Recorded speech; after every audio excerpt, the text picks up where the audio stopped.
All right. Thank you everyone for coming. I want to start off and say Happy Earth Month.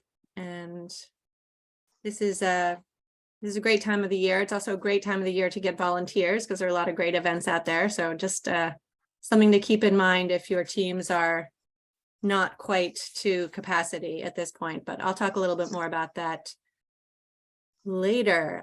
So here's the plan for today.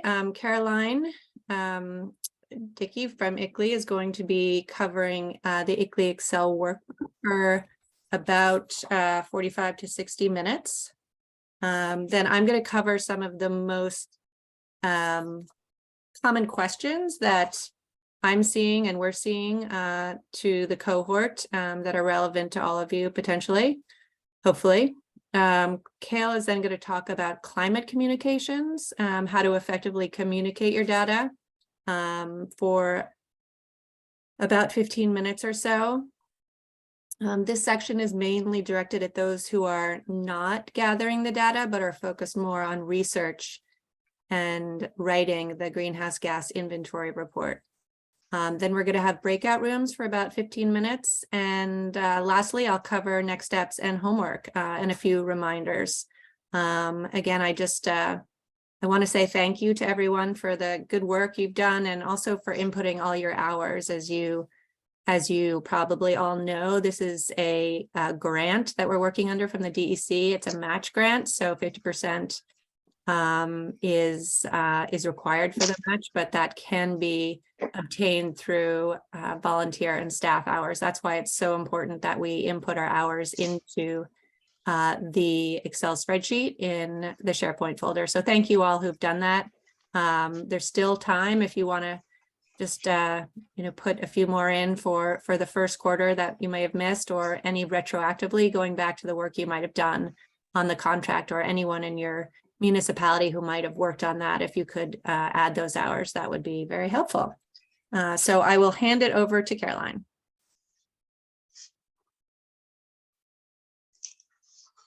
All right, I think I might need access to share screen, Mary. Oh, never mind. It's working now. Okay. I assume you all can see. Great, and I can't see the chat, so if Mary or Kale could just jump on and say any questions that are asked in there. So today I'll just be covering the master data workbook that we have provided for you. And so primarily this workbook is mainly for you to be able to track all the data you're collecting and start to organize it so that it's easy to then input into ClearPath later on. And so I'll try to cover each tab of the sheet, and please jump in and ask questions. We're also hoping to hear a little bit about where you all are at, if you've started entering any of this data, if you've been getting data responses. So I'll be asking for you all to jump in on that as well. So the first tab here is just this introduction and data checklist, and some key pieces of information on this one. This tab is really mainly just to set you up for looking at the rest of the spreadsheet. So it's a good place to go if you're lost in anything, if you need tips on where to go. Yeah, so some layout for this. Each tab actually does start with like an introduction in a blue box like this. We'll have some directions in it, some tips. So definitely good to read through those. I highly recommend filling out your information if you are the lead sort of data input person, just so that anyone in the future knows who to ask, or who to ask questions in the future if somebody's completing an inventory and has questions about where data was collected, how it was cleaned up, or anything like that. Same with inventory year. This will just help people in the future know that it is what year this spreadsheet was being used for. And a couple more blue boxes that I want to call out. So this additional resources, this just gives you some quick links to resources you may want to refer to. So the protocol, the first one, And then you can get the clear path through here, as well as some online training resources. So definitely good to keep an eye out on. Yeah, and then if you scroll down more, you'll just see sort of a summary of everything that's in this spreadsheet. So each sector and each tab, just, yeah, it helps orient you. So anytime you have a question, maybe about where to find something or what a tab is used for, this is a good place to look. Are there any questions on this first tab before I move on?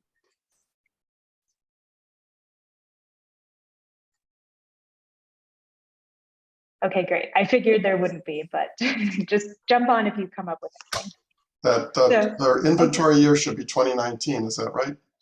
Yes, yeah. Yeah, I forgot you are all doing the same inventory here. So yes, everyone should be 2019, so that's easy. And then we have the data collection tracking sheet. And this is probably the one that I use the most and refer to the most. It's really useful for tracking where you're at with data collection and entering it into ClearPath, which we'll get into later. But just want to call this sheet out in particular because it is very useful for that. So there are two sections of this tab. You have your factor sets and your activity data. We're gonna not worry about factor sets for now, so you can just kind of ignore that section. A lot of the defaults are in ClearPath, which we'll go into later. So feel free to ignore that. And then what's really important is this activity data section. And so this lists each of the like types of information that you're looking for by sector. So, you know, your electricity under building use, off-road vehicles under fleet, etc. And then you have a description column. I like to use this just for taking notes as I'm working through like this entire project. So electricity, you might want to jot down that you have two different utilities, or you may want to add another row for a second utility, things like that. And then it's the status column that I really like a lot. You're able to track and note, you know, whether you've requested that data, whether it's collected, and then once you start entering it into ClearPath, you can start doing that. And it changes the color, so it's easy to refer to and try to figure out what you have left to do. And then the rest of the columns are just going to be next steps. So if you want to take notes on that, who you contacted from, for example, a utility, and all their contact information. I think that's it for this sheet. Oh yes, and there is a color key. So just one thing to note, the color key is referring to data that is necessary. So that's going to be in green. So you have to collect that data. And then this gray is the optional, recommended but optional data. And I do want to mention that this spreadsheet is not necessarily for climate smart communities. So I haven't looked through it closely, but some of these may be necessary for you that are not green just because of the climate smart communities aspect.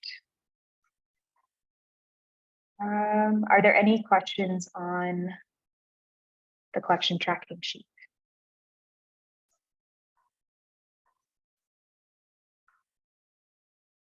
And has anyone started to use this at all? Just curious.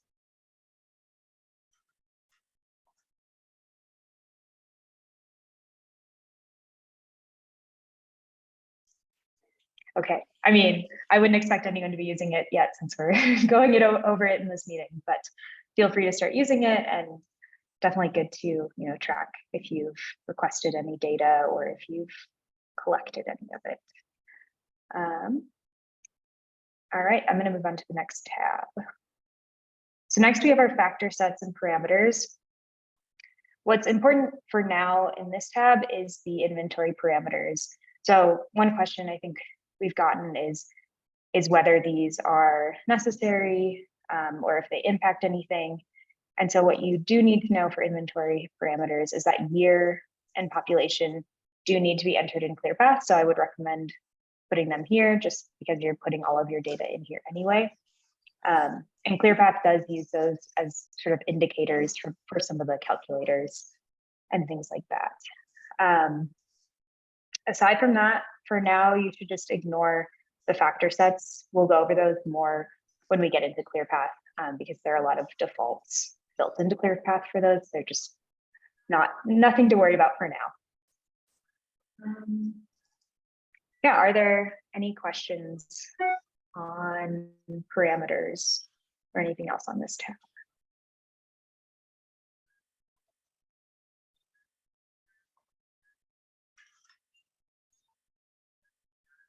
Oh, and one thing I do want to actually mention as well, the year, communities often get this mixed up and think it's the year that you're putting the data into ClearPath, but it's actually the year of the inventory. So year for you all should be 2019, not 2023.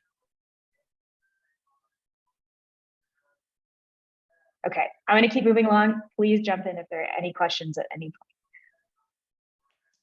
So now we're getting into the actual data side of things. So starting with our first sector, which is buildings and facilities. So this is the tab where you'll start adding your electricity data or any stationary fuel combustions. That could be like natural gas or heating oil, things like that. And so each sector tab is set up similar to this. You have your instruction box at the top, that blue one I mentioned earlier. And then you have different sort of green boxes for different types of data, or like different, yeah, all your electricity under one box, all of your stationary fuels, that would include heating oil, as well as natural gas, other things like that. And then there are some others at the bottom, steam and district heating, emissions from transmission and distribution, district cooling. I highlighted these as orange just because I believe none of you have these, so you shouldn't have to worry about them. If your community doesn't use any of these, obviously don't worry about them in the sheet. So just one thing to note. And then at the bottom of each of these tabs, there are these lists of certain things, units, fuel type. This is really just for our drop-down menus, but it could be a good reference if you're wondering, you know, what units you'll need for ClearPath, or you know, the various fuel types you should be thinking about when asking your facilities manager, for example, what fuel is used by buildings. And so how do you actually enter data into this tab? So to start with electricity, you can, sorry, one thing at a time. So each column is going to have a different piece of information that you should enter per record. So you'll start with the record name, and you can name these records however you prefer, whatever makes the most sense to you and your community. I just put how ICLEI does it for an example. Just, you know, it helps with organization of data. So the way that ICLEI does it is we start with sector. So it would be buildings and facilities. And then we do dash source, which would be your utility provider. So that would, I think, is NYPA for you all. So it'd be buildings and facilities dash NYPA, and then dash fuel type, which would be electricity. And that's just one way to do it. Again, you can do it however you would like. So I have a question. I started entering each of our buildings on a separate line. So I added a bunch of lines in the sections for grid and gas. Is that okay to do it by building rather than as an aggregated total? Yes, you're actually just one step ahead of me. Sorry. No, that's great. You're in the right line of thinking here. So exactly. Excuse Sorry. me. No Yep. problem. My name's Tom, and I have a question. I need a little clarification. I'm new to this group, so please bear with me. I noticed you mentioned before that the year we're supposed to be using is 2019. The data that we enter in here, is that the data that's supposed to be from 2019 or our current use data? It should be the data from 2019. So when Okay. you send out data requests, you should be asking for 2019 data. Sometimes it is not possible to get an older year like that.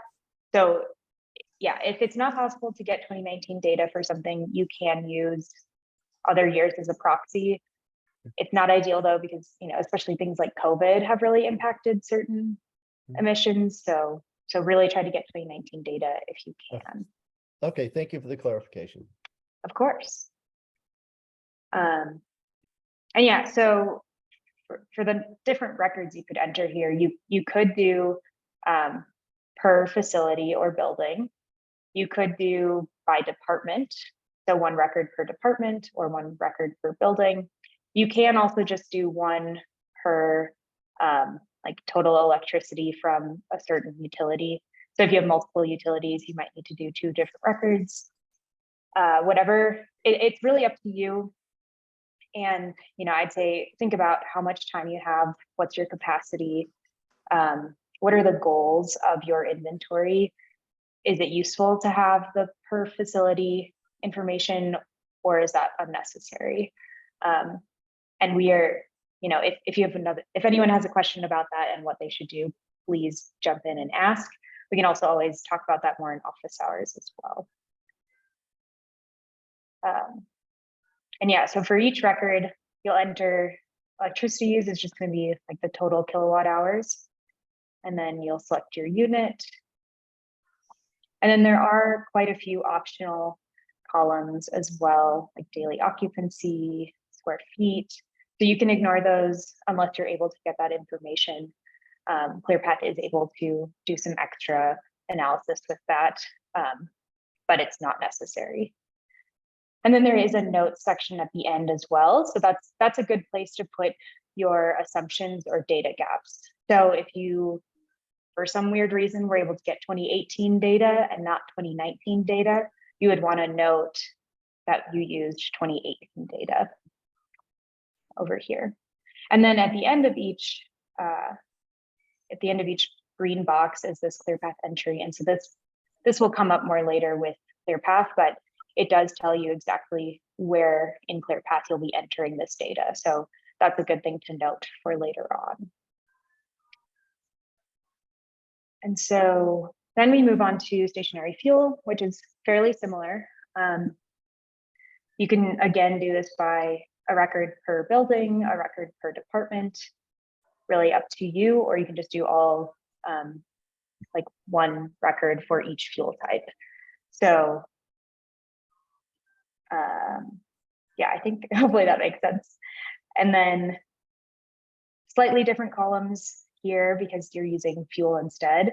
So you'll have to select your fuel type, which could be natural gas, maybe you have propane, a lot of different things. I know one question that's come up, some communities are receiving just like something that's labeled as heating oil, and it doesn't specify which fuel oil it is. So the most common one, and the one that you should assume to use, is this fuel oil number 2, if a type of fuel oil for heating oil is not indicated. And then Marilyn? oh, yep. Sorry to interrupt. There's just a question in the chat from Tom White from the village of Pelham. He's wondering if we, in other words, he and the team will have to enter the Con Ed and NYPA data, or will someone arrange that in an automated way? I am afraid that is up to the teams to enter that data. Tom, if you need help with that, you know, let me know, let us know. You can come to office hours and we can discuss it in more detail, but you know, it is for 2019. So, you know, it just needs to be, it just needs to be pared down a bit, separated out into electricity and lighting in some cases, and then, you know, aggregated for the year. But we can talk more about that offline if you'd like.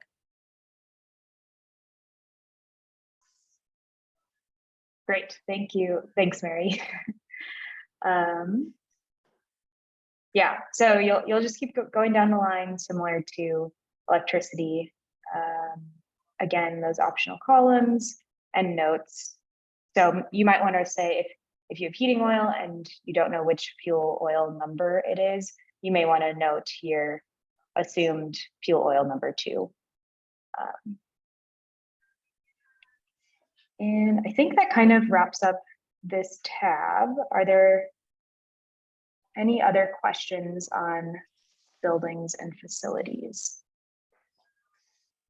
And has anyone started to enter this data into the spreadsheet or started to collect it? Like how's everyone doing with buildings and facilities? I haven't started entering anything, but I do have a question about let's just take electricity or any of these line items. Is it, what you're saying is we could enter just one single line item covering all of our facilities for the entire year, and that would be one line item. Or we can break it down by facility, or we can break it down by facility by month if we want. But is there an advantage to doing it one way or another? I mean, is there going to be a breakout of facility later on, or no? No, there will not be one later on. So there are some advantages to breaking it down. I kind of I think of it from a few different perspectives. One is storytelling. If you want to, in your report or later on, call out that you were able to, fully decarbonize one of your facilities, having it broken out will make it easier in your report to say, we plan to decarbonize our town hall, and this is how it impacts our overall emissions. Or, let's see, I was just thinking of something else. Or say you have a building that is particularly inefficient, it uses a lot more natural gas, for example, things like that. Again, that storytelling piece of being able to call out, you can see this building is doing much worse than our others, and so we want to focus on making this building better and reducing its emissions. Right. So there definitely is a benefit to breaking it out by facility, but we probably don't need to then go down and enter 12 separate months of data for every single facility, right? I mean, Yeah, there kind of granularity. Yeah, okay. There are some advantages to that as well. But, because you can think of it, that gives you a better sense of how your buildings are doing in different seasons, in different months. Is something looking wrong in the month of March, like you're using a lot more natural gas for heating than you should be? But I think it is, oh, sorry. No, I'm just going to say that's fine. We have all the data, at least, we do here anyway. We have all the data on a 12-month basis. We have all separate. And, so if it's... How's it going down there? Hi, sorry. Could everyone please mute themselves? Thank you. Apologies. Oh, well. There we go. So we can probably turn it into a copy and paste job. So it's not as though we're going to enter all these separate line items. So if there's a benefit to having them all separate, we'll keep them separate. You know what I mean? It's just going to be a copy and paste from the spreadsheet that we have into this spreadsheet. Yeah, I think that makes sense. I think it depends on just how each of you are receiving data and what's easiest for you. And I do want people to take into account, the capacity that they have. Do you have time to spend on that? Because it's not necessary, it just can be useful. Okay. And one other thing to note, Larry, too, is that if you do just copy and paste as your 12 months of data or whatever, you could also use the spreadsheet to then calculate your total annual. At the bottom, you could just add a row and sum all of the columns so that you have your total calculated already. So okay, definitely customizable. Yeah, do whatever is most useful for you and whatever you have the time for. Okay, thanks. Yeah. Are there any other questions on buildings and facilities in general or on the spreadsheet? Under the emissions from stationary fuel combustion, is the fuel use column other than, like heating? or hot water? I mean, are there, Yeah, so that's usually pretty hard.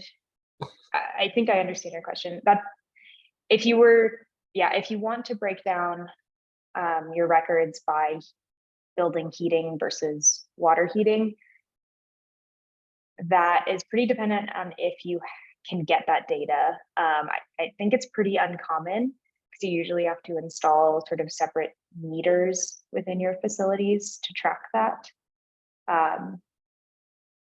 Did that answer your question? kind of, I'm just trying to understand what that column is used for downstream and how important it is to have accurate information there. Yeah, Given okay. I don't have accurate input information. Yes, I think this column title is a little confusing. It probably should be fuel usage, because it's actually the total like number of therms of fuel or your total gallons. So Okay. that's why the units is next to it. Okay, that makes much more sense. Yeah, but I can see why you would think it would be building heating or that's it. Yeah, usage. Think of it as usage, not use, I guess. And Quick Caroline, question here. go ahead. Are parking lots considered facilities, or are they considered streetlights for the other sector? That is a good question. I might need to double check with our tech lead at ICLEI, actually. It might depend. If it's a parking garage, I would definitely call that a facility because they're not actually streetlights. If it's just an empty lot with streetlights, that is a different question that I have not thought about. Kale, could you write that down so I remember to ask Eli about that? Yes, I will get that. Thanks.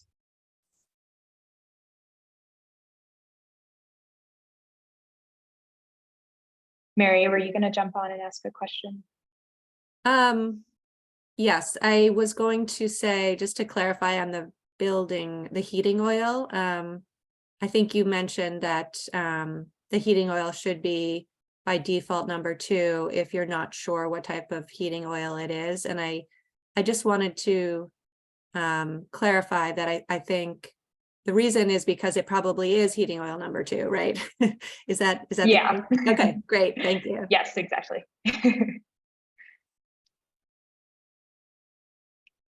Okay, I think, are there any other questions? It seems like maybe I can move on, but please jump in if you come up with another buildings and facilities question.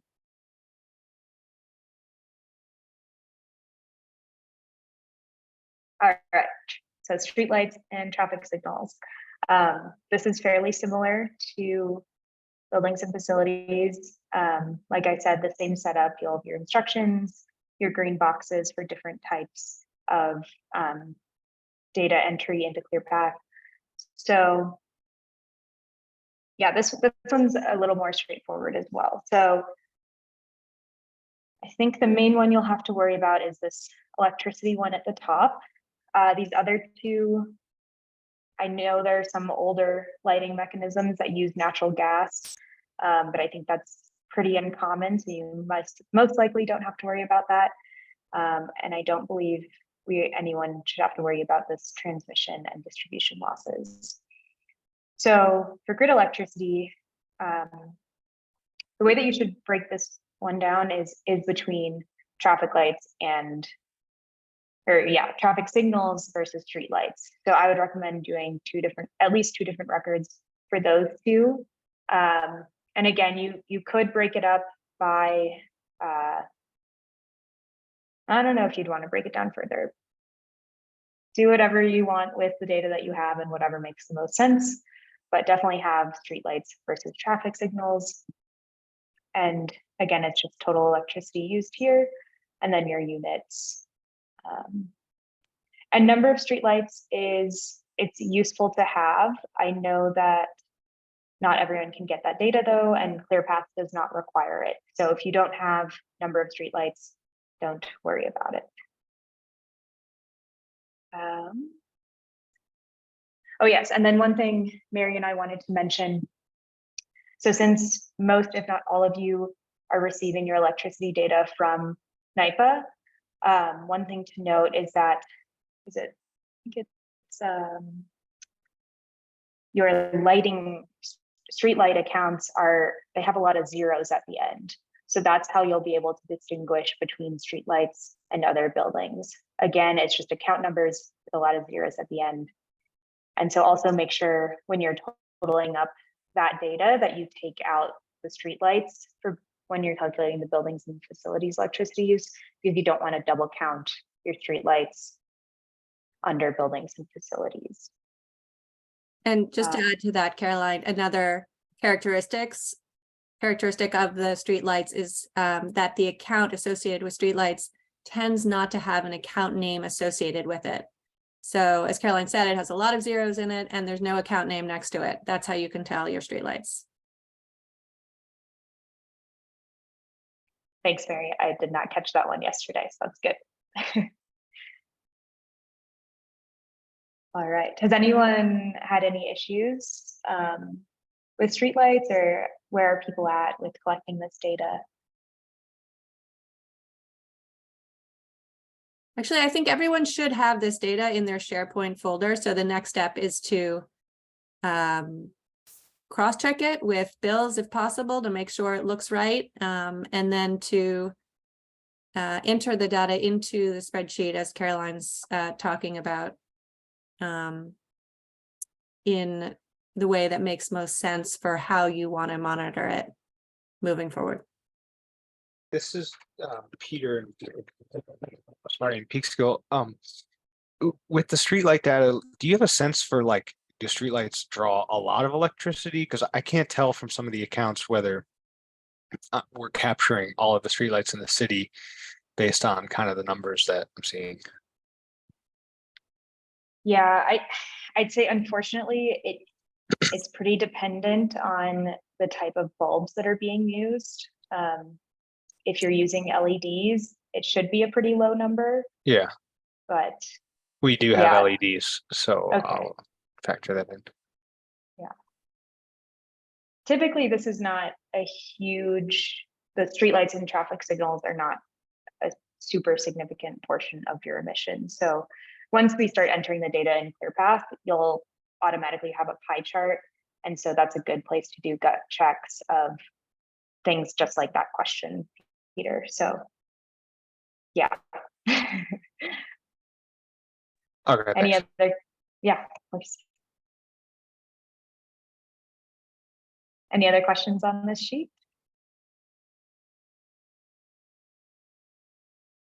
All right, I'm going to keep moving. So next we have fleets.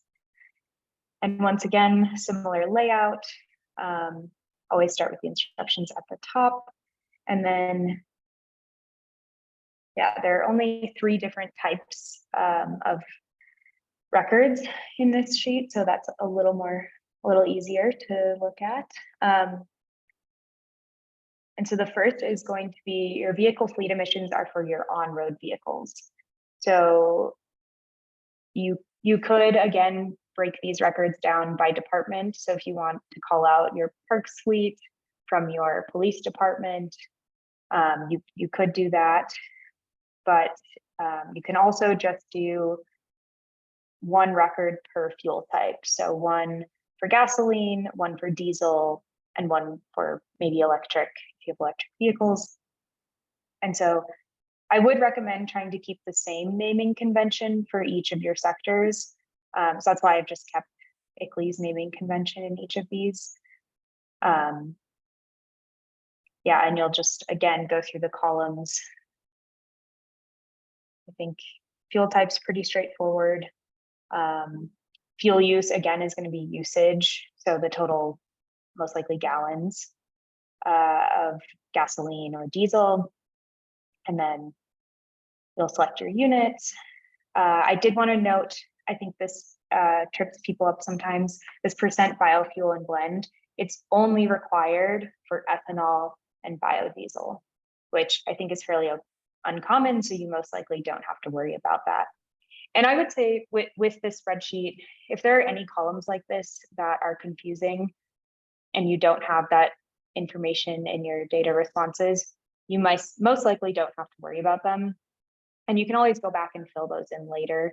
So feel free to leave things blank for now. I think ClearPath will help make questions like these more obvious and more clear. Yeah, and then there's VMT. It's definitely ideal to have vehicle miles traveled and to enter this into ClearPath, but I know some communities aren't able to get this information, and ClearPath doesn't actually need this to calculate emissions. It's just used for a couple other different pieces of information that are very helpful, but not required. So, yep. In 2019, we used a contractor for garbage pickup. And we know where they're located and what they did, but we obviously don't know how much fuel they burned because those trucks are not in our data. And Yeah, so seems like we should include them somehow. yes, it would be ideal to include them, but they would be under scope 3 because you don't own and operate those vehicles. So they aren't technically required. I would recommend reaching out to them and asking for that data if possible. Well, but we if it's fired them since then, so. okay, maybe not then. Yeah, so that, I mean, it is scope 3 because it's a contractor and you don't own or operate their vehicles. But you may want to note that in your inventory report that that piece of data is missing, or yeah, I think, yeah, we may need to talk about that one a little bit more later on, Thomas. So just, Okay. yeah, maybe come to office hours with that one. I might need to think about that a little more too. Thomas, do you know if they were hauling the garbage to the county facility? Well, the truck started their morning in Stamford. They came to Pelham, they drove around Pelham, and then they go to Mount Vernon or wherever to dump. Okay, And then they go back to Stamford. and that Is Mount Vernon facility, is that a county-owned facility? Yes. Okay. I mean, there's two parts to this too, right? There's the fuel associated with the vehicles driving around and picking up the waste, and then there's the waste itself. And in terms of the waste itself, I am working with We have that data. Oh, you have that data. We have that data. I see. So you just wanted to know the fuel associated with the trucks. Interesting. Okay. Did you want to add something, Caroline? not right now. I might need a little more. It's hard for me to think through some questions like that while I'm in presentation mode. So I might need a little more information to fully understand that scenario. One other thought, Tom, just to keep in mind is if you do add that information, which is scope 3, and then you're no longer using that contractor, then the next time you do an inventory, those numbers will be quite different, right? Because Right. Well, that's it. We brought it in-house, and obviously we've eliminated the Stamford to Pelham, Pelham to Stamford portion of that greenhouse gas emissions. So it would be good to capture that it would improvement. be good to capture that. Got it. Makes a lot of sense. But challenging. That's a challenging one. Yes, definitely. I guess the same thing would be true if whatever the village hired, if the village hired a contractor that had a significant amount of energy usage. As an example, we had a company called Lake Savers come in and pull and do some dredging in our Terrytown reservoirs to reduce the algae one year. And you know, I have no idea how to calculate, how to include the emissions from that, right? Yeah, yeah, that would also go under contractors.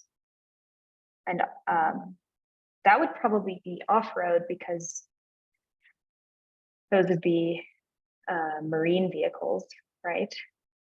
Well, they were on, I think on the side of the lake, and they pulled things out of the lake and digested them or something. I'm not sure what kind of equipment it was. I don't think it was necessarily a floating boat type thing, but anyway. Okay. Yeah, so again, that would be considered scope 3, so it is considered optional, but also that does seem important to track, since I assume that's your government's owned property, like is it maybe a park or something? Yeah, it's a village owned reservoir. Okay. Yeah, so I mean, yes, I would recommend if you can get that data, that would be great to include. It would be scope 3, so it is not technically required.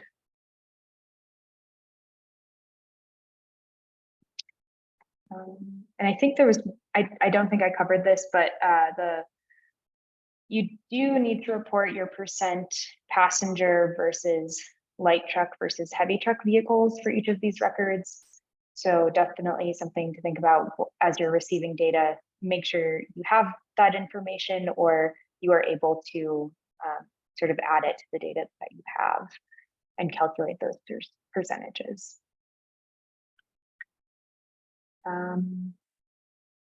Yeah, that's it for on-road. Were there any questions on on-road before I move on to off-road?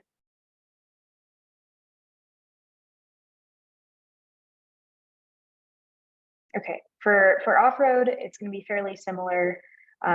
You'll do different records based on the your fuel type for each record. So gasoline versus diesel.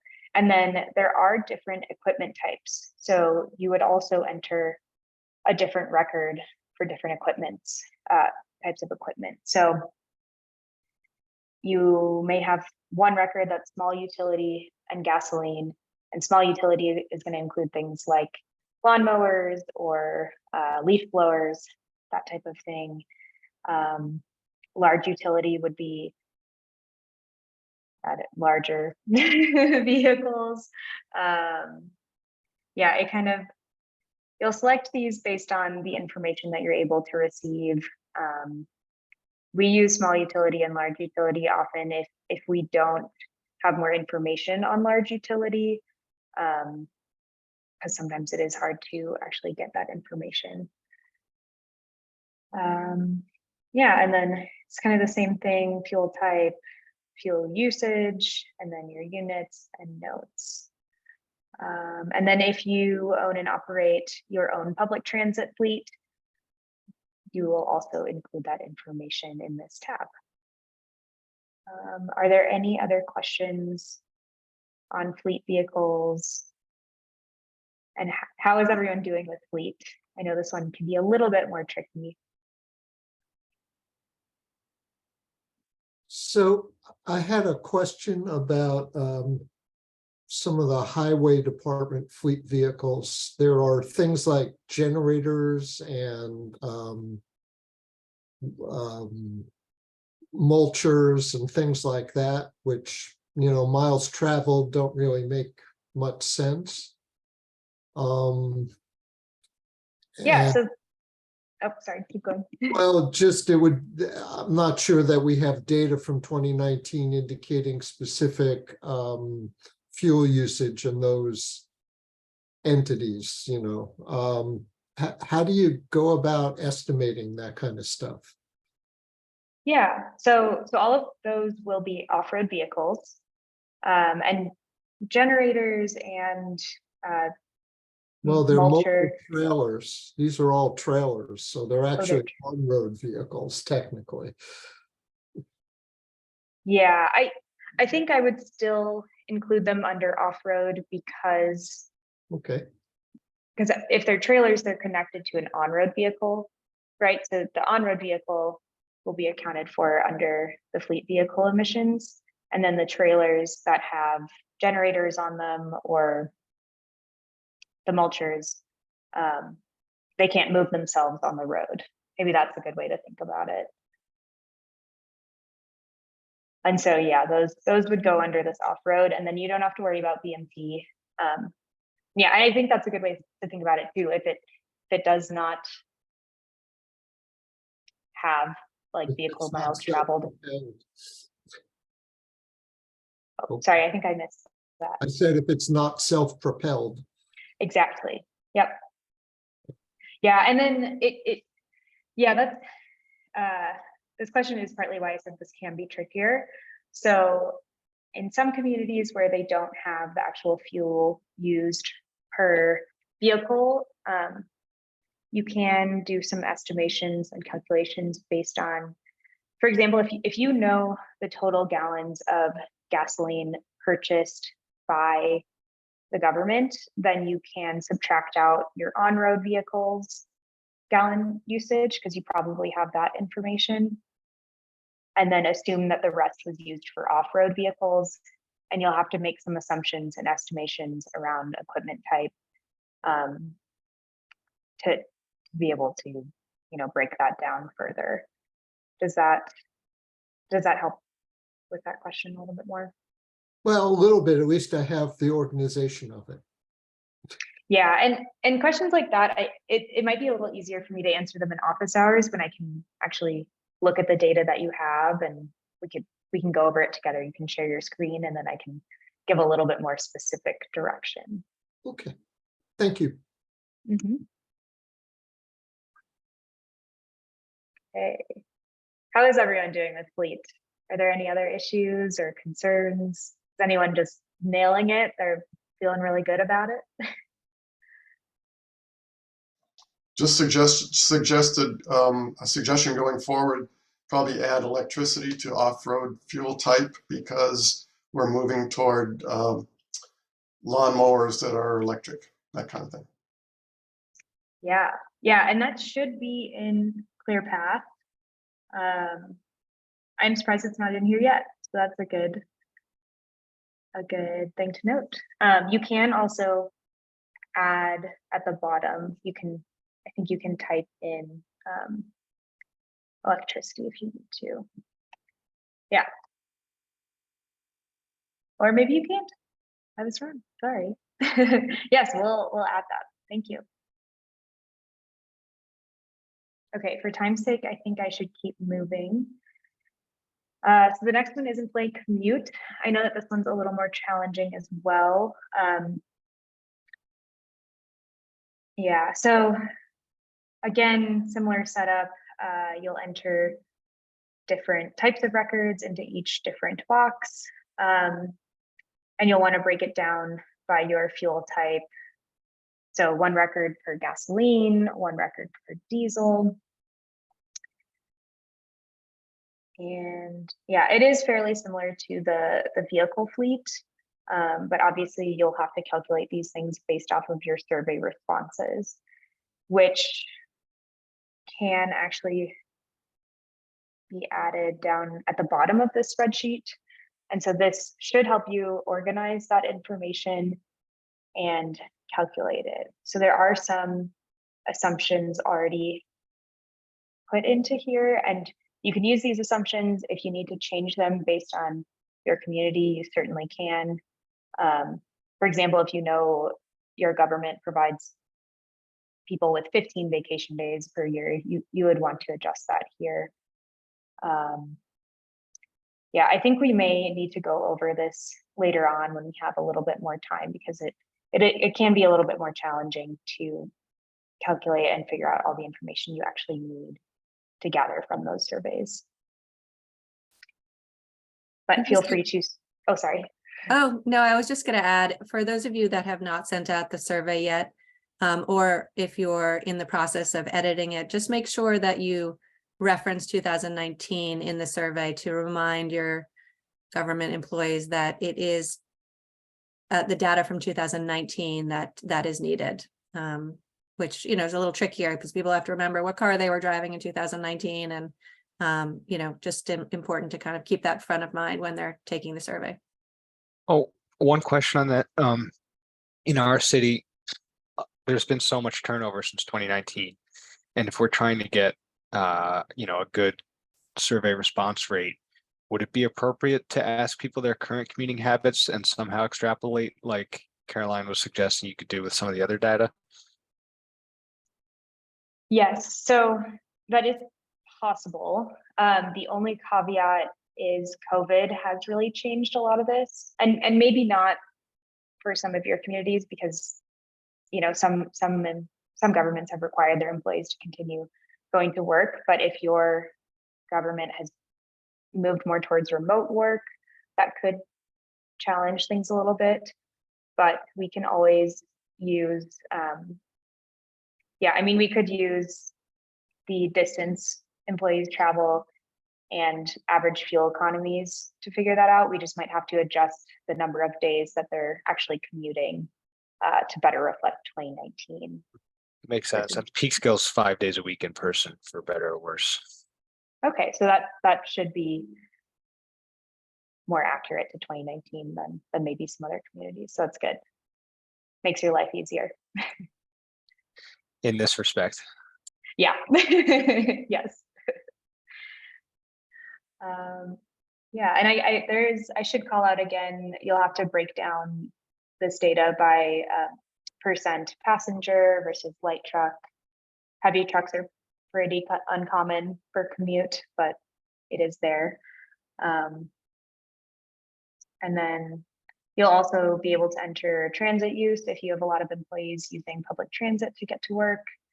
And then the survey obviously asks about biking and walking, but those don't create any emissions, so you don't need to include those employees in your data entry process.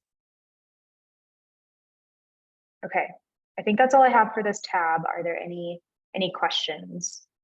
Does employee air travel include, you know, travel to conventions and that kind of thing, or is it strictly commutation in case somebody does that? I missed the, is it strictly, sorry, I think you broke up a little bit there. What was that? Sorry, yeah, does air travel include trips, or is this only if you commute by air? That would be only if you commute by air. So I don't think any of you have to worry about this. That seems quite unusual.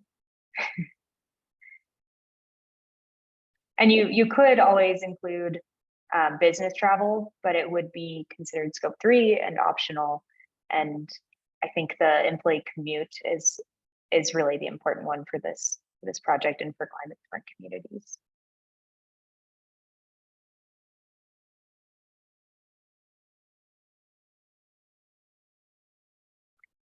Okay, I'm gonna keep. Oh yes, there were some common questions. Does ClearPath have some calculation for electric vehicles? It does. So if your employees had EVs in 2019, definitely enter that as one of your records. Once we move into ClearPath, there will be one sort of caveat to that. We'll have to manually enter the average fuel economy, but we'll worry about that later. And then, yeah, somebody has asked, do we not get credit for people who are walking? You don't, because they don't add to your emissions, and this is an emissions inventory, but that's a good part of maybe some storytelling in your report, just saying, you know, this percent of people use single occupancy vehicles, while say 20% walk, and we're hoping to increase that percentage. Yeah, any questions on this before I move on? Getting close to time, so I should go into.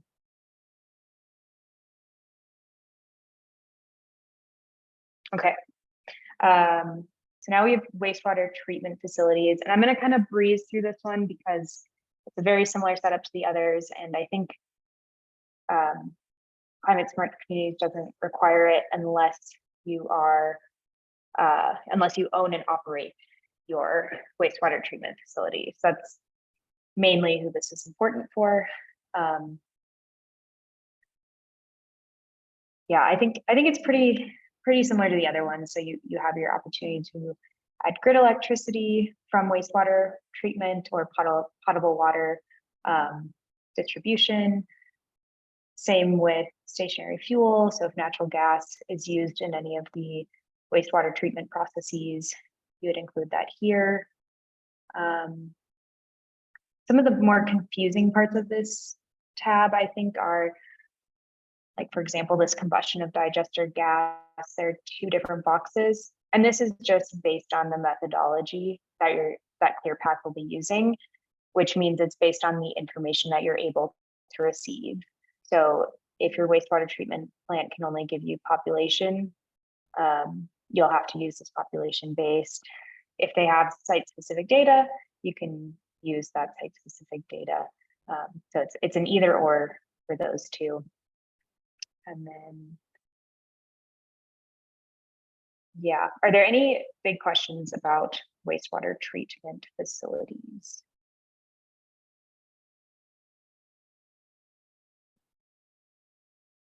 I do have a couple more commonly asked questions. The wastewater data requests do ask for population served, and some people wonder if that's for people or number of accounts. It is for number of people. And then, yeah, I guess that's the only frequently asked question I have on here. But do you all have any others?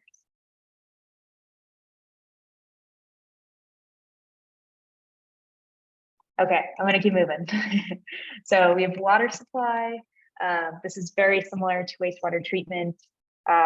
This may be more important if you own or operate like pump stations, for example. You would want to include your grid electricity. Another big thing to note with water and wastewater, so both of these tabs, for energy use for these facilities is often included in your commercial stationary fuel combustion data or your electricity data. So you will want to make sure that you're not double counting if you plan to break it out and use it in here. Are there any questions on wastewater and water? Actually, I do have a quick question. So we don't have a wastewater treatment facility, but we do have a couple of pump stations in lower lying areas that simply pump up to the county trunk line. Is that something you'd want us to break out, or does that just go in with other facilities? All it is a pump. Yeah, I think, so one, you want to make sure it's not, you want to know whether or not it's included in your buildings and facilities data. So that may be a question for your finance department who tracks the accounts, or we can break it out. They're all separate accounts. Yeah, so I think it depends on if you want to break it out. It's kind of similar to what you want to use the data for. So if you think that you can make significant strides in reducing emissions from electricity used at your pump stations or other energy used at those stations, definitely great to break it out, but not required. Okay, thanks. Okay, I've hit an hour, so I'm gonna keep moving, but please hop on if you have any more questions. Okay, so solid waste is one of our last tabs. This one is similar to water and wastewater, quite a bit dependent on if you own and operate your solid waste facilities, but I think we are hoping that everyone can input at least the waste generated from government operations. And if you don't own and operate your landfill, it will be considered scope 3. And the instructions do give you information on this. So again, these instruction boxes are very helpful for determining what you need to input and how it will be, what it will be counted under. So this waste generation one, I marked it green just because it is more important. If you're serviced by multiple facilities, you'll want to list each of those here, and then the total tons landfilled at those facilities. Caroline, just a quick note here. I have been in touch with the county to try and get tonnage per municipality for each of the municipalities participating in the cohort from the waste transfer station. So if and when I get that data, fingers crossed, I will pass it on to all of you. And I also am in touch with Wheelabrator/Win Waste and have, if there's relevant data there too, I will pass it on. Great, thank you, Mary. It's hard for me to keep track of all of those those little pieces of information, so it's helpful. And then, yeah, so I did group these. One thing that might be a little confusing is this government-owned or operated landfills. So these two pink boxes around those are mostly for just government-owned and operated. You shouldn't have to worry about them unless you own and operate a landfill or combustion facility or compost facility. What about composting, or they call organics, you know, leaves and things that are collected? Is that, if that's done in the village, we have to count that? Yes, so that will go at the bottom. And there are two different waste types you can select for: bio waste and green waste. The green waste, I am like 90% sure is going to be just your leaves, sticks, mulch, things like that. And then bio waste is food waste. So you'll do two different entries for that if you compost food waste as well. Yeah, and that I think it's just tons, and that's really the only information you need. That one's a little more straightforward than maybe some others. Any questions on solid waste?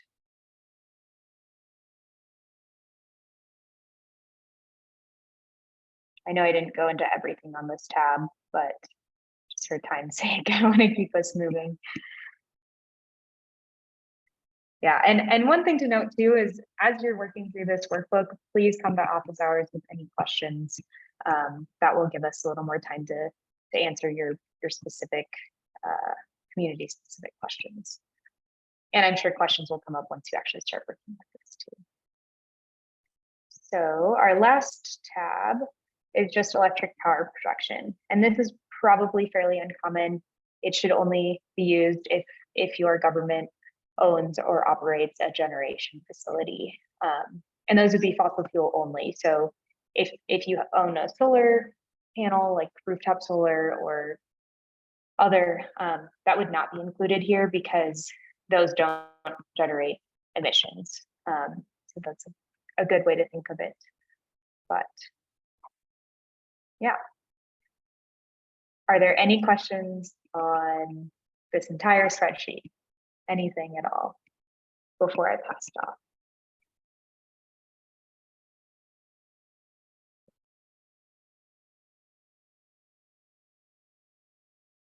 Okay, I think seems like we can probably move on. Again, if there are any questions, feel free to email me, Mary, Kale, and come to office hours, especially with this one, because it might be a little trickier.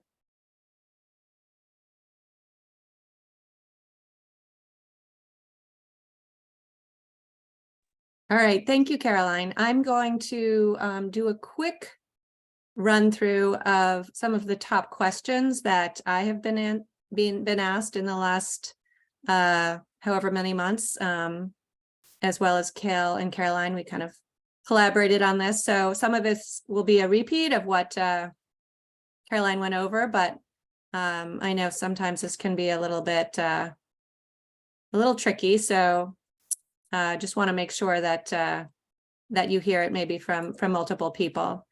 And of course, if you have any questions, chime in. If we don't, we're running a little late on time, so if we don't get to everything, we'll send out an email afterwards, and you know, we can follow up with some answers or some additional information.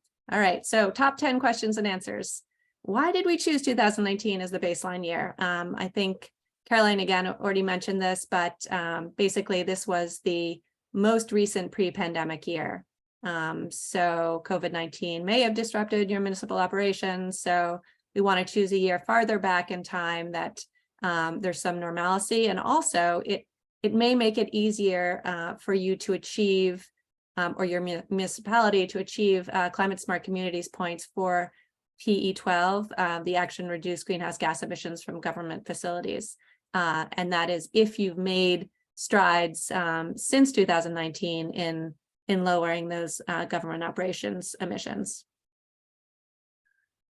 Next question. How do I get the data electronically from my utility? And what about fuel deliveries?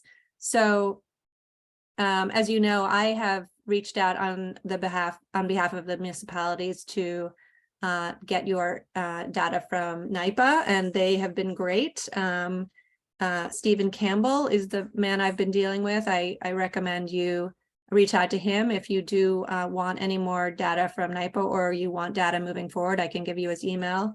The woman I have been dealing with from Con Ed has also been really great. Her name is Sarah Margaret Gessler. I did start by using the Con Ed benchmarking portal, which was what was recommended, but I actually would recommend reaching out directly to Sarah if you have, again, questions about your data or you'd like to get more data moving forward, and just bypassing the benchmarking portal, which was really set up for New York City and is not optimized for Westchester. I can talk to you more about that if you're interested, but it's quite a frustrating experience. So most utilities can provide at least 2 or 3 years worth of data. Same for fuel companies. I don't know how you've all done with getting information about propane or heating oil, but sometimes they do have an online portal to get that information. And if not, they should be able to supply at least the last few years, and hopefully they'll do it for free. This one, Caroline did talk about whether it's important to break out your data by month, or if you can just have a total data by year. So worst case, you could actually just tally up all of the electricity usage for 2019 and put one number into the spreadsheet and into ClearPath. But monthly data is ideal for decision making. So seasonality, for instance, you can look at summer versus winter load. And as Caroline also mentioned, you can look at least efficient buildings if you want to break it out by buildings or by department. It really gets to how you want to report and manage your emissions moving forward. And that is a bigger question to ask, and certainly there are lots of factors that go into that, including resource constraints. So it's up to you, but reporting by month is ideal. Okay, will the ClearPath tool calculate renewables used by the municipality, such as rooftop solar? So the greenhouse gas inventory includes only energy use from government operations to develop a baseline. We will move on in around the early summer timeframe to the climate action plan part of this program, and that will itemize the municipality's progress towards emission savings from existing renewables like rooftop solar. So that's where rooftop solar will come into play in the climate action plan. And, while switching to cleaner and renewable sources of energy can bring down your emissions, renewable energy credits may not be considered in the CAP as greenhouse gas reduction. And again, that's an important point to just keep in mind. You can go into the Climate Smart Communities dashboard, and you can read more about it under renewable energy credits. Under that action, it will tell you the same thing I've just told you, that you unfortunately cannot use renewable energy credits in order to reduce your emissions. So just something to keep in mind moving forward. What about community solar? Any community distributed generation like community solar, again, well, first of all, it may not be in your 2019 emissions inventory because if most municipalities didn't have community solar at that time, but if you did have it, then it's worth considering. However, yet again, these community solar is not going to be considered as something that will lower emissions. And the reason for that is because it would be double counting. The renewable energy portion of a utility's power supply is already accounted for in the greenhouse gas emissions factor for the region. So that's also built into ClearPath, these emissions factors, and since it's already incorporated into that emissions factor, it would be double counting to also account for that decrease in your inventory. However, it is worth mentioning, certainly in your climate action plan. So Energy Star Portfolio Manager, this is a program that is used to benchmark municipal building energy use. How does this greenhouse gas inventory differ from that? So the EPA's Portfolio Manager only accounts for buildings and only buildings over 1,000 square feet. The tool helps benchmark buildings against similar building types and provides EUIs and Energy Star ratings. So it doesn't take into consideration a lot of the things that we're doing here in the greenhouse gas inventory, things like streetlights, pump stations, vehicle fuel usage. So all of those are important for the greenhouse gas inventory, as well as for the community greenhouse gas inventory moving forward. The good news is if you have done benchmarking in Portfolio Manager, you can export that data and you can use that in your inventory. It just will not be comprehensive. Do I need to include wastewater treatment facility emissions in our inventory? Again, we talked about this already, but only if your municipality owns and operates water and wastewater facilities should it be included. In a case where there's shared ownership with another municipality, you'll want to include an account for that percentage of ownership. But if you don't own or operate it, you can skip that. Question 9, solid waste emissions, same story here. If your municipality owns or operates a waste station or has a landfill within its borders, you'll need to include those emissions. But if not, these emissions are considered scope 3 and you don't have to include them. I know Tom talked about Pelham's situation with a third party hauling and handling the trash. If you do include those, that there is a benefit, as we mentioned earlier, that then when you take those operations in-house, which will probably lower emissions, you can account for the lowered emissions. So there is some reason to include them, even though, again, they're optional from a protocol and a climate smart communities perspective, and considered best practice. And there's various methods to calculating this, but one is to estimate the percent of government waste in total,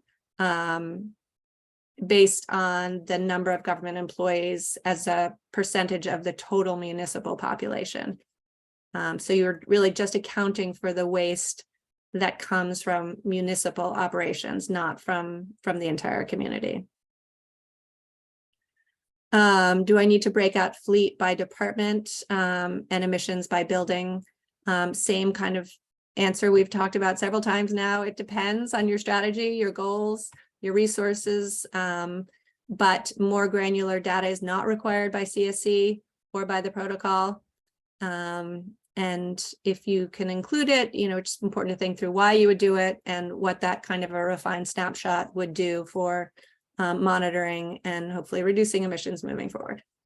And that's it. Thank you so much. I am now going to hand it over to Kale, who is going to talk a little bit about climate communications.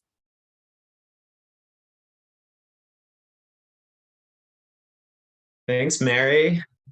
I feel like there might be some follow-up discussion from the amazing overview of Q&A that you gave. Yeah, I see Dean has a hand. No, it's not a hand, that's a clapping.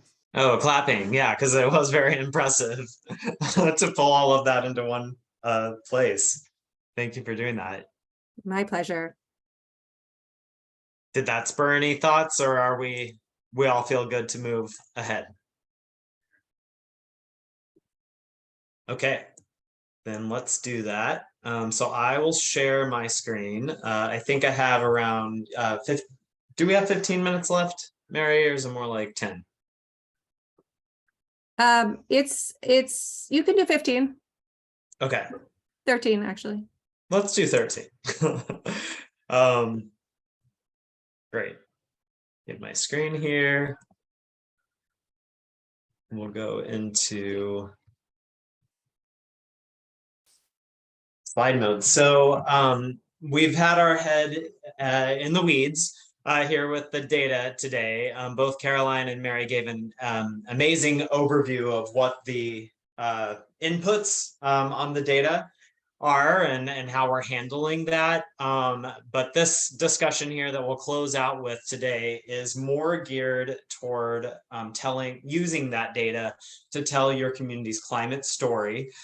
This is a concept that we introduced the first couple times we were together, and like positioning or understanding the greenhouse gas inventory as kind of this first chapter. You know, it's the like setting up the characters and the plot, and understanding that emission sources are, you know, kind of like how the scene, you know, setting the scene.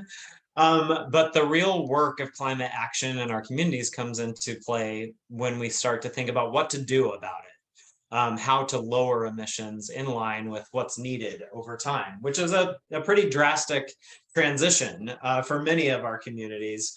And so that calls for, you know, effectively communicating what this inventory means, what the results are showing as far as the story from here. A little reminder or recap about the difference between science communication and climate communication. They're very related, obviously. A lot of science goes into our understanding around the current, you know, climate situation and impacts and emission sources. But at its like core feature, I guess, science communication is about building awareness. It's education, really. They're saying E for enjoyment, but I think E could also be education. It's about like relaying the state of the world, really kind of free of it's like a subjective kind of overtone to it, or free of a persuasion for the most part. Climate communication, on the other hand, does tend to have some sort of advocacy around it. I mean, we're in a climate emergency. And so there's an action that needs to be taken whenever we talk about climate change, for the most part. So kind of subtleties here.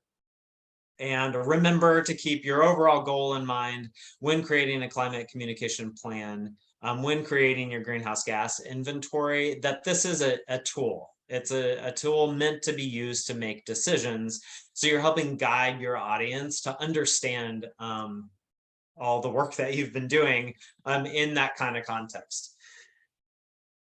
There's an art and a science to communications. I think I often get a little frustrated whenever people lump communications work into this kind of non-technical, even like an artistic kind of space, because there is actually a lot of technicality that goes into it. We'll do a session toward the end of our time together when you're publishing a whole plan that gets into the like running analytics and segmenting lists and stuff about how to get the word out about the work you've been doing. And that's just a little, you know, one aspect of communications that can be, you know, highly technical. But in any case, the art and the science does have some like an equation here to it. It has a formula that you can follow. In all the work that you do, you know, thinking about your objective, what's the goal of what you're putting out there into the world, and who's it for. So that objective and that audience should be top of mind in any communications you do, with this greenhouse gas inventory or otherwise. Because we're working with climate communications and it's intended to cause, an action to happen, a change of heart and mind in some cases, there's a unique, value proposition that you're putting forward here. In the case of the greenhouse gas inventory, I think, these are new insights used to make decisions about our local government's operations. That's a pretty unique value proposition. And so just, presenting the material in a way that is clear. Understanding your channels, that's very tied to the audience, like how do they receive information? And then always do a little bit of fact checking. This is like the editor in me of like, like beginning, middle, and end. Make sure you've run everything through your fact checking. No, this especially comes into play when we talk about climate impacts and what's in store for our community in terms of impacts. It's like knowing your data, like knowing the trends and being able to like relay that, I guess, to your audience in a way that's very clear and very accurate.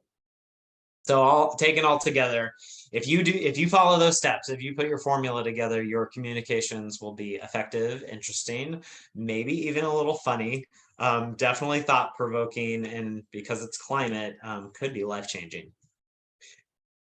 So who is your audience? We are working together primarily with a local government operations lens. So those folks who are working in your local government are definitely an audience. The facilities manager, the people you're collecting your data from are definitely one audience. But you'll know if residents of your community, if your select board chair, your mayor, your elected leaders, those other people who are stakeholders who will care about this report, who will look it up or like want you to come to a meeting to present on it. Those other folks that are your audience. This informs who, like the type of language that you're going to use. We have language on here. Typically it's like, is your audience speaking Spanish or Lao or some other language? But it also means the kind of like the nature of the language you use. It can be very direct, even instructional, if this is intended to help your operational or your facilities manager make a change. You'll know best, but just how the template we will give you has a bunch of language already preloaded in it. It's your starting place, and the people you're speaking to and how they like to receive a message. And so use that starting place, but massage the language to reach your audience in the best way. It sounds really obvious, but it's maybe even more obvious that if someone gives us a template, we're going to be tempted to just be like, oh, this language looks pretty good. A lot of other governments are using it. I'll just keep this, I'll drop in my pie chart or whatever, and then move on to the next section. I am encouraging you to take some time to go through each paragraph and alter it the way that speaks to your community specifically. We have some tips when you're doing that review. ICLEI, with this organization that does a lot of polling of it's opinion polling, but kind of like communications preferences polling. This group's called Eco America. They're a nonprofit that does that kind of survey work. So we put this together a number of years ago in 2016. That was looking at phrases or definitions, I guess, in some cases, of concepts and phrases associated with sustainability and climate. You can see them here. The first one is about renewable energy. And we talk about renewable energy a lot, of course, but it turned out that the audiences of the time, that included mayors, by the way, I think that was the main audience for this survey, preferred to hear the phrase local energy or homegrown energy. This is a number of years ago, so I'm sure if we did this today, it'd be a little different, and maybe energy security, would be scoring high.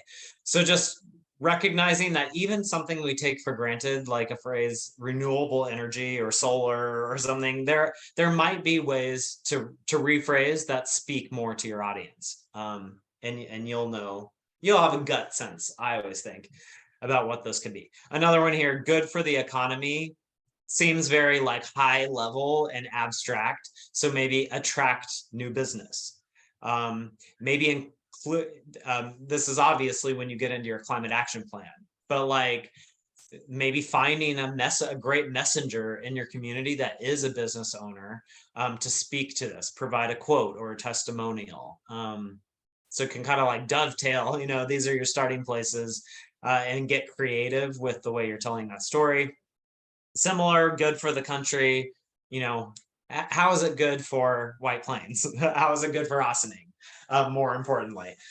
So think about that. That guidebook will circulate around. It actually has like a couple pages of these types of examples. And they always, get me thinking, even if they're a few years old. The goals. So remember in that formula, it was define your objectives and know your audience. Those are the first two steps. So this is the other half of those two steps. SMART goals. Make sure that each of your goals that you're defining with your communications are specific, that you can track their impact over time, if possible. Attainable, relevant, and time-based. If you're issuing this greenhouse gas inventory report, who do you want to open it? And are you wanting them to open it this week or in the next month? Do you have a way to, follow up with people? Because we all know if we get a report in our inbox, we'll have good intentions to look at it within that week. And then it's 3 months, that go by, if you're like me.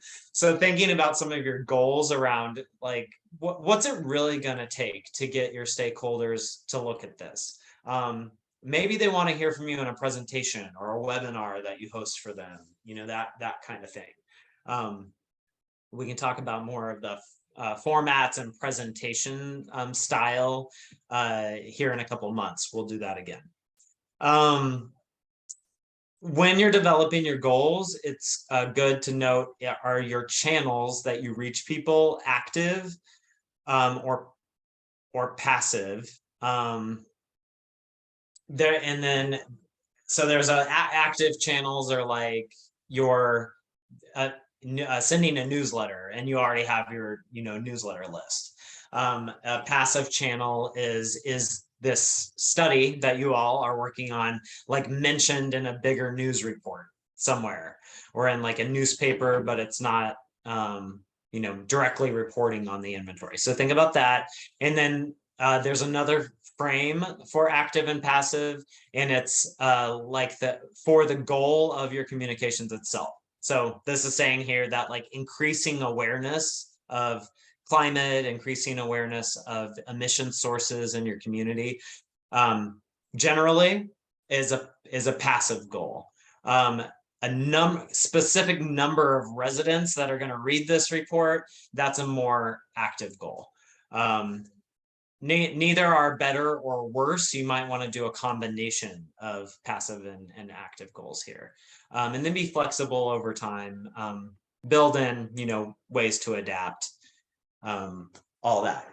Okay, so let's move on to some discussion about the data visualizations. This is a lot more specific segment of the climate communications and very relevant, I think, to the work that you all are doing right now.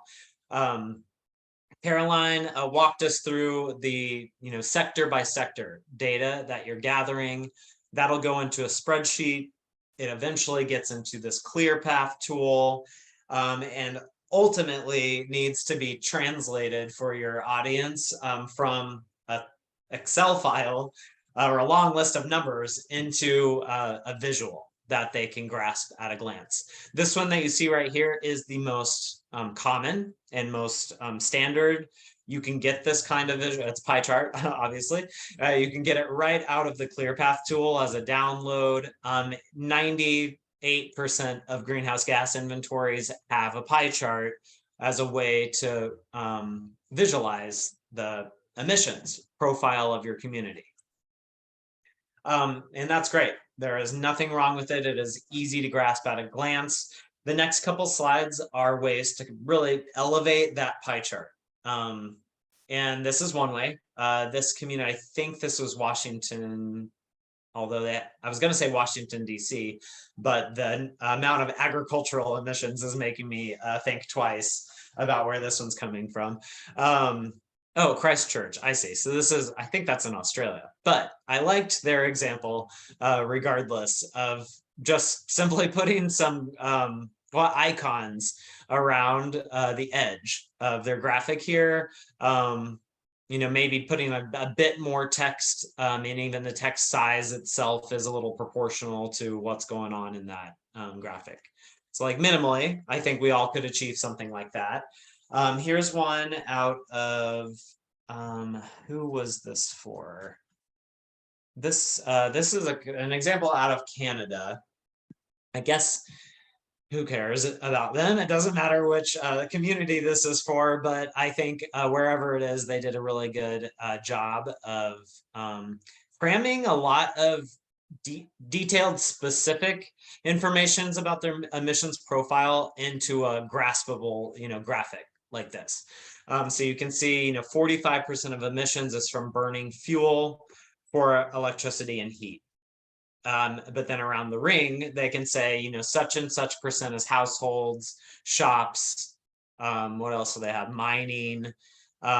This is a community-wide inventory, but the concept, you can do the same for government operations.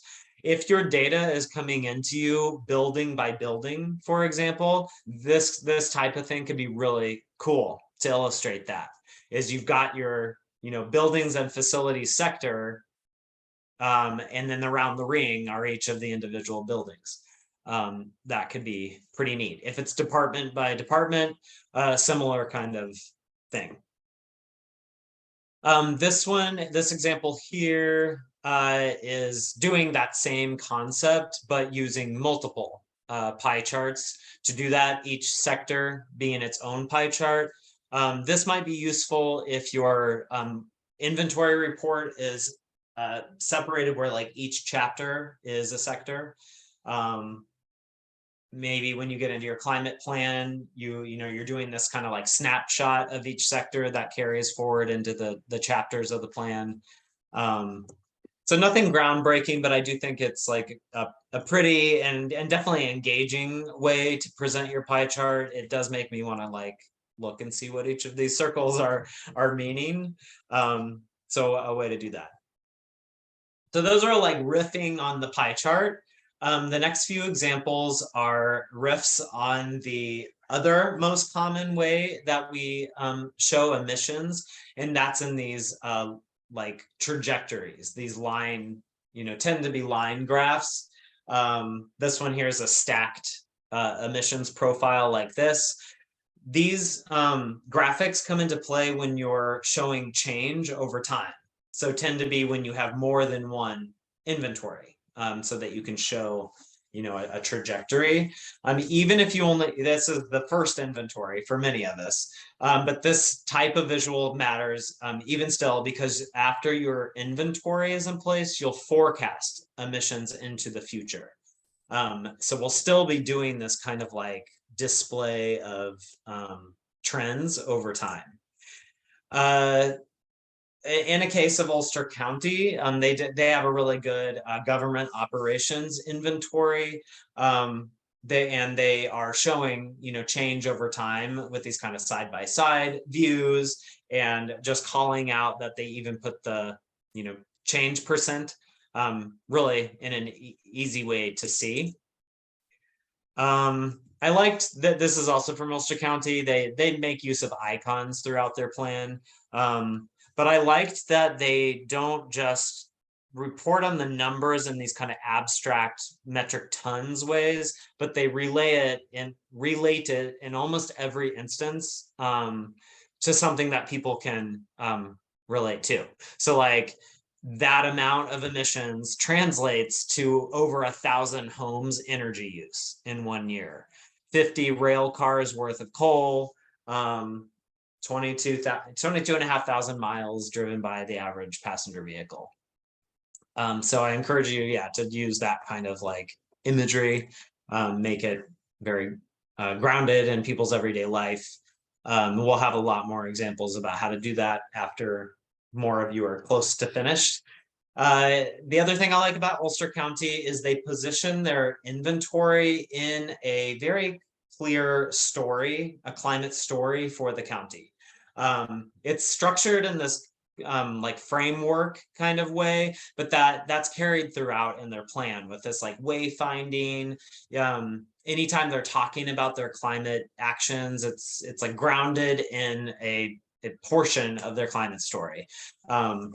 So you don't have to be so technical with that when you get into it, but just like, you know, calling out that this is a progression of action that you all are taking, and we're, you know, near the beginning and kind of pointing to where you want to go.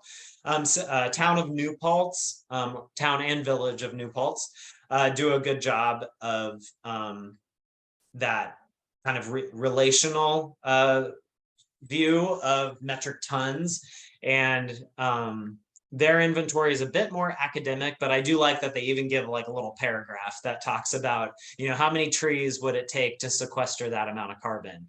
How many solar panels would we need to buy?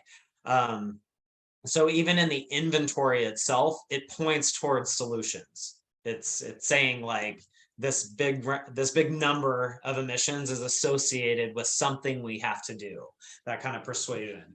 Last little bit, we'll just talk about infographics. Infographics are great. Kind of that inventory in one page is a way that I like to think about it. City of Chicago has done a really good job. I know it's a huge city example, but very achievable to create this kind of infographic. Here's another one. I think it's a little bit busier, but it has a ton of info on it about this one. Truly is the inventory in one page. I'm out of Somerville, Massachusetts, because they're talking about the scopes here in the bottom left.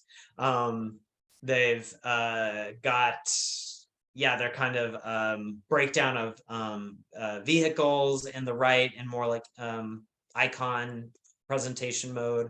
Their bar charts there, their bar graphs there, their pie charts there, kind of everything together. And that could be a way that you are, you know, circulating in an email or in a newsletter or something like that.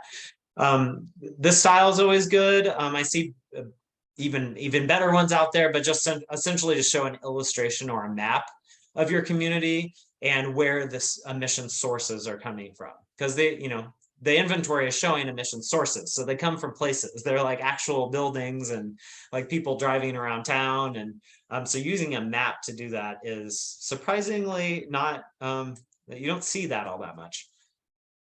I'm going to close out here with like, I think 2 more slides. One of them is from my favorite sustainability plan. So not a climate plan, but a sustainability report from Holland, Michigan.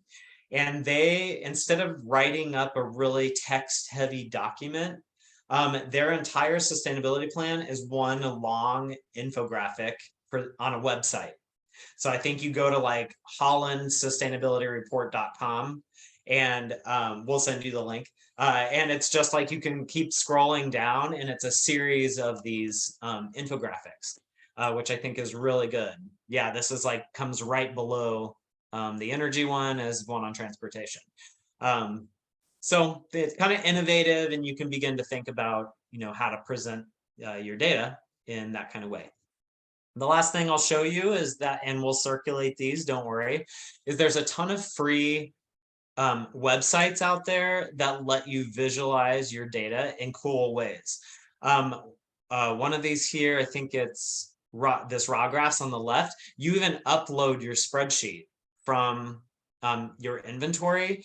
You might have to play with it a little bit to get it in the format they like, but then they'll present to you the like 4 or 5 graphics that work for the way you uploaded your data. So really neat, and you can see here these are like super engaging examples. It can take, you know, a bit of time, I think, to get the data in a format that they like. You have to play around with it, but it's worth it because you'll get these visuals you can download and drop right into your report. That's much better than you can do if you're like me and not a graphic designer. Last thing about free sites to make infographics. All of these are just templates and there's probably 1,000 templates across these sites, and you can just take them and run with them, and these are free to use. So we'll send those around to you as well. Great. So we'll do this resource roundup. ICLEI's made this climate and sustainability toolkit full of everything I talked about and a lot more. And then I like this blog post here about 6 tips to make your climate communications less awful. So we'll send that around. Okay, we'll stop there. I know I went over time. I'm sorry, Mary. No worries, Cale. Thank you so much. That was really interesting. And as Cale said, we'll send out a follow-up email with a lot of the resources he talked about and some other information. But I do want to quickly jump into our breakout rooms.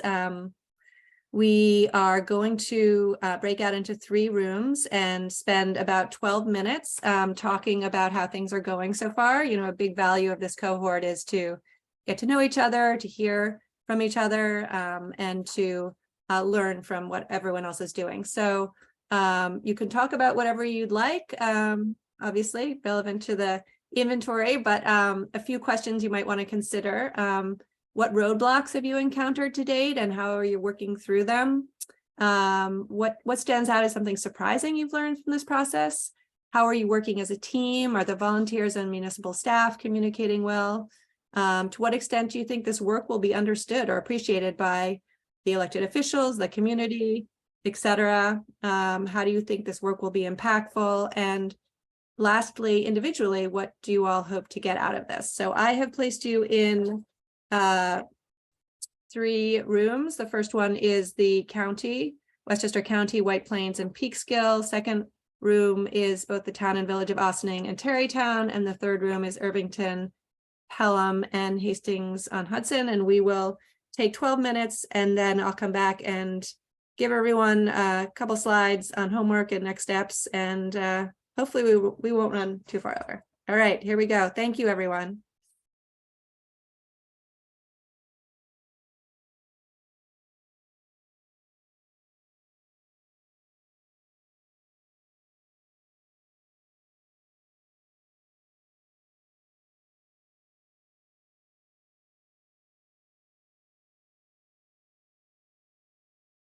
So I'm kind of filling in. Okay. Hi, Lisa. And learning so that as our city starts the process, we'll know it as well as helping the county with their task. Nice to meet you. Have you guys all introduced yourselves already? Well, it's only 2 of us, me and Tom. So yeah. I'm Peter from So City of far. Peekskill. Oh. Nice to see you guys. Hi, Peter. And I think you all know me. I'm Mary with the Hudson Valley Regional Council. I think we lost Elaine and Jamie, who are both on from Peekskill, but I guess they had to jump off, so that's too bad. And Tom, you're with Wappingers, right? Yeah, the village of Wappingers Falls, and as I was explaining to Lisa just a moment before you 2 folks joined, was that this is all new. We're just starting. I know that you had been working with Lori earlier, but I'll just be upfront with you. I don't think anything really has transpired yet. And Lori and I meet when she gets back from vacation on Monday so that we can actually start doing some things. We've made some requests for buildings, etc. But one of the things that was enlightening to me in this meeting so far is that everything's focused around 2019. I know that the requests that were made did not say what we owned in 2019, what we did in 2019. It was just a blanket, we need this information. And I think that information is probably going to need some editing. Okay, well, at least you know who to request that from. That's a good start. Yep. And also the information I got for Wappingers from Central Hudson is actually from 2019. So you do have your electricity data from Okay, 2019, which also and also your lighting data, which I've broken out for you. So I'm happy to jump on a call with you and Lori anytime.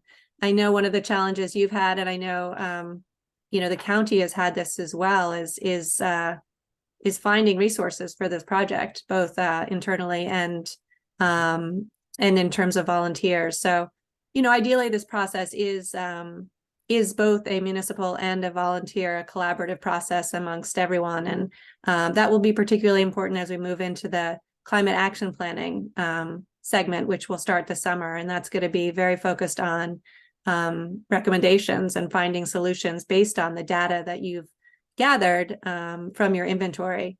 Right. You know, so hopefully we can work on that. I know, Tom, you and I have spoken about that. Lisa, Pete McCart and I have been in frequent contact about trying to recruit new people, but if you have ideas, we're all ears. Well, you know, our city has started doing some of this stuff, even though we're not part of the grant. So that part has been helpful. So I'm hoping our sustainability person can be helpful in this process.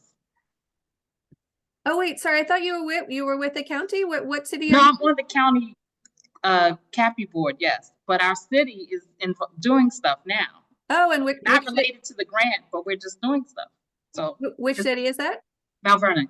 Oh, Mount Vernon. Oh, fantastic. Right. Yes, I know my colleague Eleanor, I believe, has Yep. spoken with. Yeah. Yeah, no, and all of that, the work yeah, I mean, the county is so vast and broad, it's quite an undertaking, but there's a lot of work that individual municipalities are doing that will feed into what the county's doing as well. So yeah, I think have you guys talked about some of the things that you feel are surprising that you've learned in this process? Or I know you're just getting going, Tom, so maybe Peter would be the best person to address this, or you know, what you're finding so far and how you think this work will be impactful. Well, it's been a good process for us. I've been just trying to get all the data together, so I haven't really thought about the big picture much. You know, most of our electricity seems to be from NYPA, but we have those Con Ed accounts, and they were difficult. I guess Con Ed's tricky with getting data from 3 years or longer ago, but I don't know if you've seen this, Mary, but I did get all of our Con Ed bills for all the facilities, like over like 150 bills individually in PDF, and I've put them all into Excel, so we do have the data now. Oh my gosh, Peter, you are a hero. Well done. That is really tremendous. My eyesight's like worse than when I started that, but it's good because like I got access to an accounting software the city uses by putting that request in, and so more people are talking to each other here at the city now as a result of having to do this. So I think that's a good added benefit. But I actually, we haven't started the analysis side of it, so I don't know what the data will show or whatever. But that's huge. I think, you know, the collaboration is so important. So many of these municipalities, you know, the information is there, but the departments are so siloed that people don't know that it's there or who to go to get it. And, you know, hopefully moving forward, when you guys do your next inventory, you'll have the process in place so that, you know, you can just make it so much easier for the people who do this after you. Yeah. Who won't be you. You never know. Because you guys have really, earned your brownie points, so to say. You can pass this on to someone else next time.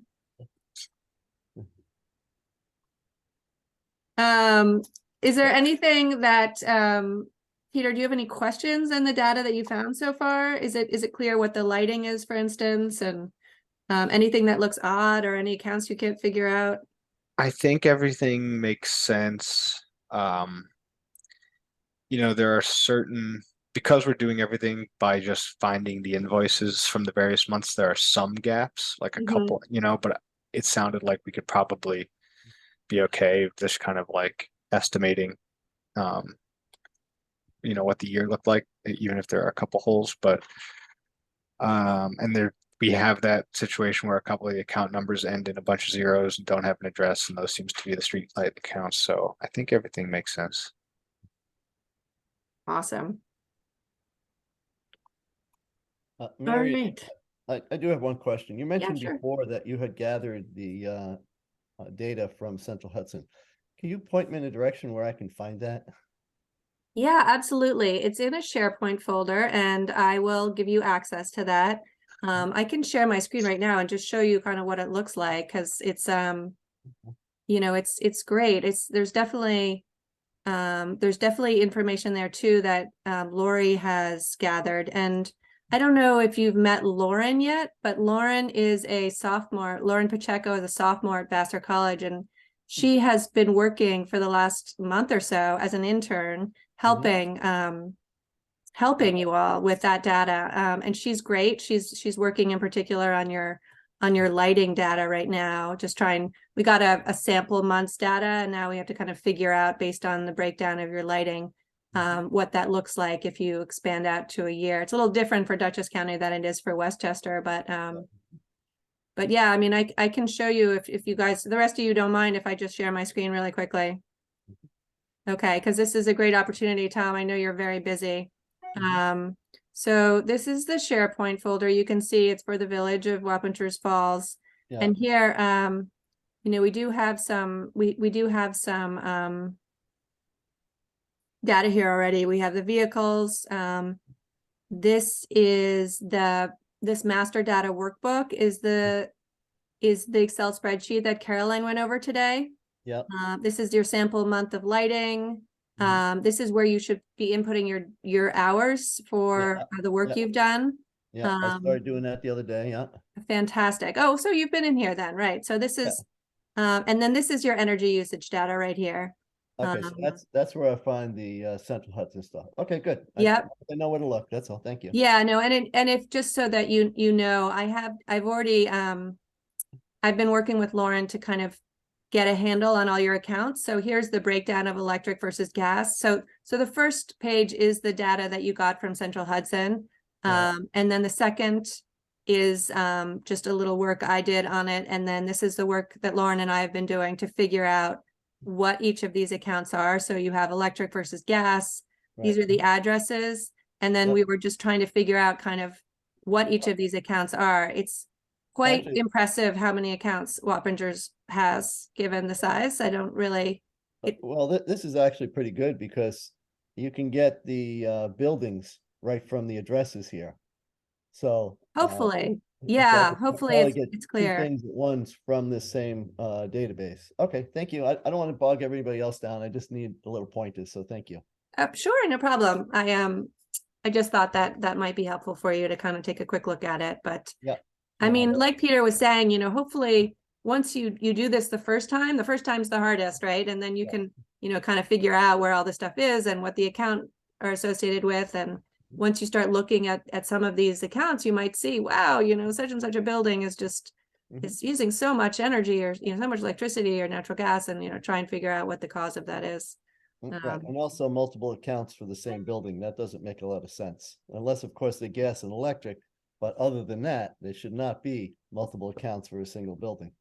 So. Yes, right, exactly. That's something fishy going on there. And if you'd like to speak with your Central Hudson account representative, he's a great guy. His name's Brian Finn, and he can answer any questions you have. And if you're thinking about maybe taking over your lighting, he could talk to you about that too. He's a wealth of information. So. Yeah, and I can tell you, I've met him before. He and I met about a year and a half ago when we were talking about putting electric charging stations in the village. He actually came down and we talked about it, and actually walked the sites where we want to install them. So.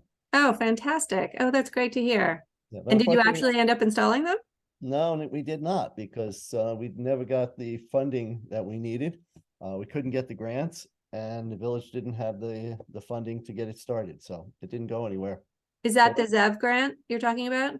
Yes, well, even with the Central Hudson readiness. we Make still have- ready. Yeah, we still have to come up with 10%. And the village is challenged for dollars and cents right now, so. I hear you. All right. Well, definitely to be continued, Tom, but I think absolutely. I have to close the no rooms problem. now, and so we have to head back. But thank you, everyone. Nice to chat. Yes, thank you very much. Nice to meet you guys. Likewise.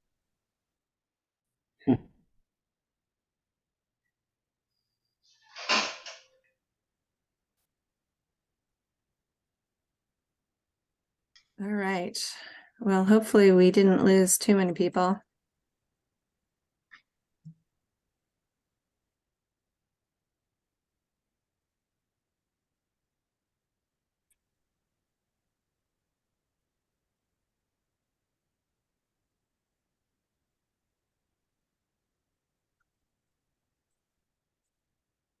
All right. I think we have, oh wait, we're missing Caroline's group. We'll give them a few more minutes. No, we're here. Caroline had to jump out a few minutes early, so. Oh, she did. Okay. Yeah, Okay, perfect. But her group is here. I'm glad we didn't lose you all then. Fabulous. Okay, so I'm going to just share my screen one more time here, and I'm going to go over the homework for the next session. And hopefully it will just take a couple of minutes here, and then we can end on time.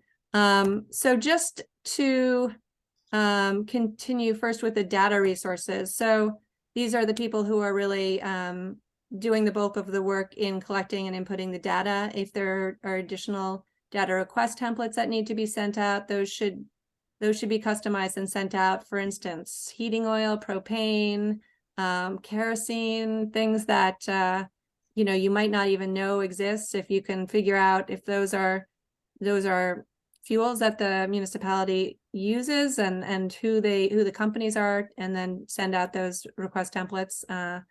That's important. Obviously, inputting the data into that workbook as you're receiving it, and cross-checking accounts to make sure that all the accounts are included. You're not missing any, and the data looks right. And then lastly, identifying the buildings and facilities and departments associated with each account. I was just talking with Tom about that, and sometimes that's just very clear from the account name, but other times it's a little bit of a mystery. So trying to figure out what those buildings are, and if you want to consolidate and group the data based on how you want to monitor your emissions, obviously that's your decision. I know in Hastings, with our initial, which is where I'm from, in our initial inventory, we have multiple firehouses, and we broke out the firehouses by emissions, which was really interesting to see, and maybe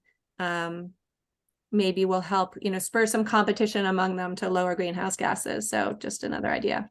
And now homework for the people who are not doing the data but who are focused on communications and research. Kel talked a fair amount about this today, but researching and reviewing data visualization examples in the recommended resources section, or there's a shared resources section of the CAPI website. That's a good place to look. I'll also send a follow-up email with some of the examples that Kel talked about today, or you can look in other greenhouse gas inventory reports. Some of those are listed on the CAPI website. Others you can find through the Climate Smart Communities portal or online. Brainstorming your inventory report communication goals and desired outcomes is important, just to kind of think ahead of what it is you want to achieve. And then, of course, beginning to populate the inventory template, the inventory report template with high-level information. You can start doing that even before your data is finished. And that way it will lessen the load once your data gathering is complete in terms of actually finalizing the report. And lastly, just continuing to document and publicize this project. I think we want to make sure it's impactful, that the community is aware that the municipality is doing this, and that you kind of bring everyone along with you in the process of doing it. So I think that's it. We're on time. Oh, reminders: keep meeting as a team. Meeting minutes are important, in notes. obviously documenting key context and progress on data gathering for the next time around. Ask questions, come to weekly office hours, look at the CAPI website if you have questions, and don't forget to track your time in SharePoint. And thank you all for doing that for the first quarter. It's much appreciated. And yeah, thanks in general for all your great work. And the next meeting, that's actually not correct. I'll send out information on the next meeting in my follow-up email. But take care, everyone, and I will see you in May. All right, bye. Bye-bye. Thank you.